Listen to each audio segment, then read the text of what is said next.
સૌરાષ્ટ્રમાં શિક્ષણ ક્ષેત્રે ટ્રસ્ટના આદ્ય સ્થાપક ગુરુ લાભુભાઈ ત્રિવેદીની 100મી જન્મ શતાબ્દી નિમિત્તે મહાત્મા ગાંધી ચેરિટેબલ ટ્રસ્ટ દ્વારા રાજકોટ હેમુ ગઢવી હોલ ખાતે નૃત્ય સંગમ નૃત્યોત્સવનું આયોજન કરવામાં આવ્યું હતું, જેમાં 700 જેટલા બાળકોએ નૃત્યોત્સવમાં ભાગ લીધો હતો।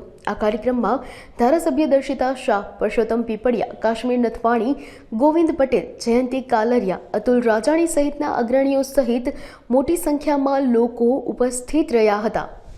Alpana Trivedi, trustee Mahatma Gandhi charitable trust Rajkot. Mahatma Gandhi charitable trust સંસ્થાના આદ્ય સ્થાપક લાભુભાઈ ત્રિવેદીની જન્મ શતાબ્દી વર્ષ ઉજવી રહ્યું છે।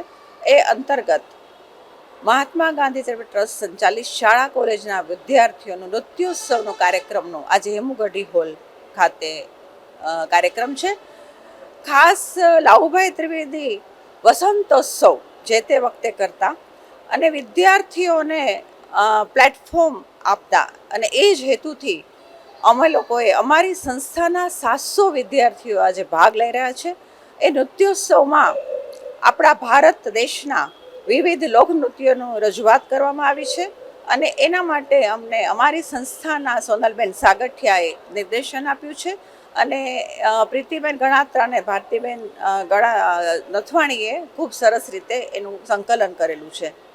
વિદ્યાર્થીઓને શિક્ષણ સાથે કલામાં પણ એટલો જ ઉત્સાહ રહે અને પ્લેટફોર્મ સ્ટેજનું મળે, એ હેતુથી શિક્ષણની સાથે સાથે અલગ પ્રવૃત્તિઓનું આયોજન અમે કરીએ છીએ।